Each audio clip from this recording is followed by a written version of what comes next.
My dear brothers and sisters, the bank of heaven never closes. It does not have office hours. It does not go offline, and it never runs out of resources. There is no shortage in heaven.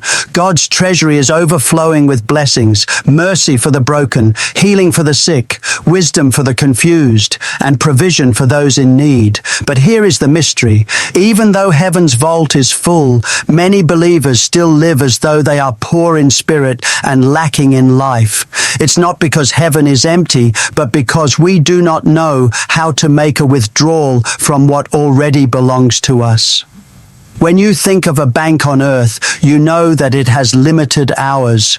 You rush to make your transactions before the doors close, but heaven's doors never close. There is no after hours in God's system. You can approach Him in the middle of the night, in the early morning, or in the darkest season of your life, and the answer window is still open. When you cry out in faith, heaven listens. When you whisper in pain, heaven hears. When you stand in silence, heaven still watches over you. You are never out of access, never out of connection. The challenge, however, is that many people stand outside the bank, admiring its beauty, singing about its wealth, yet never step inside to receive what's already theirs. We talk about God's power, we sing about His promises, but we often stop short of believing that those promises are meant to be experienced now. God did not design faith to be a museum of miracles from the past. He designed it to be a living system through which we can draw heaven's reality into our present. Every promise in Scripture is a check written in your name, waiting to be endorsed by faith. When you come before God, you must come with confidence, knowing that you have an open invitation to approach His throne. There is no guard keeping you out, no barrier denying your end. Try. Jesus tore the veil so that you could step directly into the presence of your Father. You don't need to wait for the right moment or the perfect feeling. Heaven is ready when your faith is ready. When you pray in faith, you are standing at the counter of grace, and the divine teller is already prepared to release what has been stored up for you. Sometimes we think we must wait for a certain season or a sign before we can ask, but the truth is, every moment is a good moment to draw near to God. When you feel weak, that's the time to step in. When you feel unworthy, that's the time to come boldly. The bank of heaven is not for the perfect, it's for the believing. God delights when His children come, because every withdrawal of faith brings Him glory. The bank of heaven never closes, and every believer has access to its endless supply. If only they would dare to believe that the doors are already open. When you walk into a bank to make a withdrawal, you don't just stand there and hope the teller reads your mind. You take a withdrawal slip, write down what belongs to you, sign your name, and hand it over. The teller responds to that written request. In the same way, in the bank of heaven, faith is your withdrawal slip. Without faith, even though your account is full, nothing can be released. God has already made every provision through His grace, but it is faith that connects what is in heaven to what is needed on earth. Faith is not an emotion or an idea. It is the spiritual currency that makes divine transactions possible. Many believers think faith is something complicated, but faith is simply trusting that God's word is truer than your circumstance. It's believing that what He promised is already done, even before you see it. When you fill out the withdrawal slip of faith, you are saying, Father, I take you at your word. I believe what you said belongs to me. That's when heaven begins to move. The angels respond to the word, not to feelings. The power of God flows through faith, not through fear or doubt. Faith doesn't beg, it receives. It doesn't ask timidly, it declares boldly, this promise is mine. In the physical world, you would never expect a bank to give you money without your authorization. You must sign your name. Likewise, in the Spirit, God has already authorized the transaction by the blood of Jesus, but you must sign your name in faith. Every time you speak His word with confidence, you are authorizing heaven to release what belongs to you. Some people pray with uncertainty, wondering if God will answer, but the prayer of faith is different. It speaks with assurance, knowing that God has already said yes in His promises. Faith is not pretending that problems don't exist. It is declaring that God's word is greater than the problem. When you say, "I am healed," while your body is still in pain, you are not lying. You are aligning yourself with the truth that is higher than the fact. The teller of heaven does not respond to the currency of tears or complaints, but only to the currency of faith. Your faith must be specific, confident, and based on the Word of God. The more you meditate on His promises, the more your faith slip becomes clear, and the more heaven can release in your life. Sometimes the transaction takes time to manifest. Just because the answer doesn't appear instantly doesn't mean the withdrawal didn't go through. You must hold on to your faith until the spiritual becomes visible in the natural. God is not delaying to deny you. He is preparing you to carry what He is releasing. So keep your withdrawal slip firm in your hand. Don't change your confession, and don't let doubt tear it apart. Faith is the heavenly document that proves you trust the banker's word. And when it's signed with conviction, heaven cannot help but respond. My beloved brothers and sisters, the moment Jesus died on the cross and rose again, something miraculous happened in the spiritual realm. Your account in the bank of heaven was opened. It wasn't opened by your good works, not by your prayers, not by your efforts, but by the blood of Jesus Christ. That blood became the eternal deposit slip that guaranteed your access to all that heaven holds. When He cried out, "It is finished," heaven stamped your account as paid in full. From that moment, every blessing, every promise, every divine resource was credited to your name. You don't have to earn what has already been freely given. Grace made the deposit. Faith makes the withdrawal. Imagine a father who opens a bank account for his child, fills it with wealth, and then hands over the card saying, "Whenever you need, it's already there." The child doesn't need to beg for what is his. He only needs to know his rights and use them. In the same way, your Heavenly Father has already filled your account with salvation, peace, joy, healing, and provision. But many of God's children live like spiritual beggars, asking again and again for what has already been placed in their name. The cross was heaven's signature, confirming that your inheritance is secure. When you believe that, you stop praying as a beggar and start declaring as a son or daughter. Some people say, "If God wants to bless me, He will." No, my friend, that's not how the kingdom works. God has already blessed you in Christ. The problem is not with the deposit, it's with the withdrawal.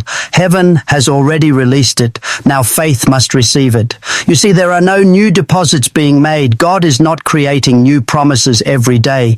Every blessing you could ever need was included in the finished work of Christ. The account is complete and the balance is more than enough. When you pray, you are not trying to convince God to add more. You are simply accessing what has already been transferred to you through grace. Your spiritual account is not empty. Every word of Scripture confirms that. He has blessed us with every spiritual blessing in heavenly places. That means your name is already on the ledger of abundance. You have credit in heaven's system, but it takes faith to activate it. You must know who you are and what belongs to you. The devil will try to make you think your account is closed, that you are unworthy, that you have to earn back God's favor. But the truth is, the blood of Jesus permanently verified your identity as a rightful heir. The password is not perfection, it's belief. So today, stop asking God to open the account. It's already open. Stop wondering if you qualify. The blood already qualified you. The moment you believe, the moment you declare His promise, the bank of heaven begins to release what's been waiting for you since Calvary. My dear brothers and sisters, When you come to make a withdrawal from the bank of heaven, you cannot stand in silence. In the natural world, if you walk into a bank and say nothing, no teller will hand you money. You must make your request known. In the same way, in the spiritual realm, you must speak your faith. God's system operates by the power of words. Faith is not just believing quietly, it is declaring boldly what you believe in your heart. Your voice is the channel through which heaven releases what belongs to you. Silent faith may exist in your heart, but spoken faith activates the transaction. God created the universe by speaking. He didn't think light into existence. He said, "Let there be light," and there was light. That same principle governs the believer's life. You can have the promises of God stored in your heart, but until you release them with your mouth, they remain unmanifested potential. When you speak the word of God, you align your mouth with His will, and your words become instruments of divine power. Faith that is not spoken remains dormant. Faith that is declared becomes creative. So many people pray with silent worry rather than vocal faith. They whisper, "Lord, if you will, help me." But inside their heart, they are unsure if God will actually do it. That is not the language of faith. Faith doesn't speak with hesitation. It speaks with confidence. When you say, "My God shall supply all my needs," heaven hears the sound of assurance. The angels move at the command of God's word, not the sound of uncertainty. The moment you declare His promise with conviction, the spiritual teller acknowledges your request and begins processing it. Your words are not empty. They carry the power of life and death. Every time you speak according to God's word, you are either releasing faith or empowering fear. That is why you must guard your tongue. Speak doubt after you've prayed in faith. Don't cancel your transaction with negative confession. When you declare, "I am healed," hold fast to that confession, even when pain tries to contradict it. When you say, "God is my provider," don't start complaining about lack. What you say consistently reveals what you truly believe.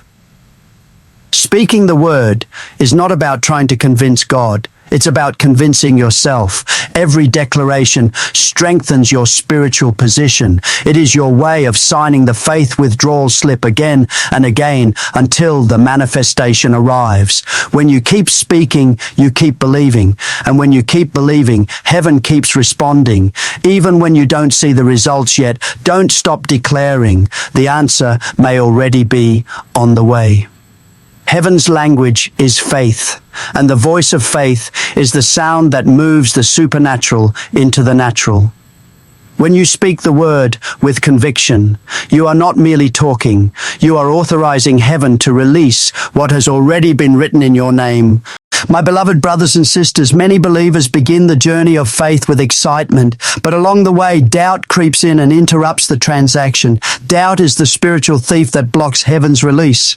You can fill out your withdrawal slip with faith, but if you tear it up with unbelief, nothing can be processed. The moment you start wondering, will God really do this for me? Or what if it doesn't happen? You are allowing the enemy to freeze your heavenly account. God responds to faith, not fear. Faith opens the door, doubt closes it. When you come before God, you must come with a steady heart. You cannot stand between two opinions, believing one moment and questioning the next. The word says that a double-minded person is unstable in all their ways and cannot receive anything from the Lord. That doesn't mean God is unwilling. It means doubt short-circuits the power of faith. Just like a wire that breaks the current, doubt disconnects you from divine flow. You may have prayed sincerely, but if your heart wavers, your spiritual line gets disrupted. Heaven is always ready to answer, but the signal of faith must stay strong. Faith is not proven when everything looks good. It is proven when everything looks silent. There are moments when you pray, believe, and yet see no change. That's when doubt whispers, "Maybe God forgot you." But faith must answer back. "Even if I don't see it, I know it's done." True faith is not moved by delay. It stands firm until manifestation comes. You must remember, when you deposit a check, the funds take time to clear, but the transaction is already valid. The same happens in the Spirit. Once you pray in faith, heaven marks it as approved. It might take some time to appear in your hands, but the process is already in motion. The enemy knows he cannot stop God's blessing, so he attacks your confidence. He wants you to give up halfway, to cancel your prayer with words of fear, but you must resist him by holding your ground. Speak the word again and again, even when your feelings disagree. Patience is not passive waiting, it is active trust. It says, I may not see it yet, but I know my heavenly Father is faithful. That kind of faith cannot be shaken because it is rooted in God's nature, not in circumstances. If you plant a seed and dig it up every day to check if it's growing, it will never take root. In the same way, when you pray and keep questioning whether God heard you, your faith cannot grow. Leave the seed of faith in the soil of trust. Water it with thanksgiving, and in due time it will bear fruit. Doubt delays what faith has already released, but when your heart stands firm, heaven completes the transaction every single time. My beloved brothers and sisters, when you have prayed, when you have believed, when you have made your faith withdrawal from the bank of heaven, there comes a sacred moment. You must stop asking and start praising. Praise is the receipt of your withdrawal. It is the proof that your transaction has been accepted in heaven. When you praise before you see, you are declaring that you already possess in the Spirit what will soon manifest in the natural. Praise is not a reaction to what you see. It is a proclamation of what you know. It says, God has heard me, God has answered me, and it is done. When you go to a bank and complete your transaction, they hand you a receipt. You don't stand there and keep asking if it really happened. You don't doubt whether the money will appear in your account. You trust the system. You walk away confidently because you hold the evidence in your hand. In the same way, praise is that evidence in the spiritual realm. It is your way of saying, Father, I believe the deposit has already been transferred. Every time you lift your voice in thanksgiving, heaven recognizes it as a sign of faith. And faith always releases manifestation. Some people pray again and again for the same thing, thinking that repetition will move God. But faith doesn't repeat in fear. Faith rests in assurance. The moment you truly believe that your prayer has been heard, the right response is not more begging, it's worship.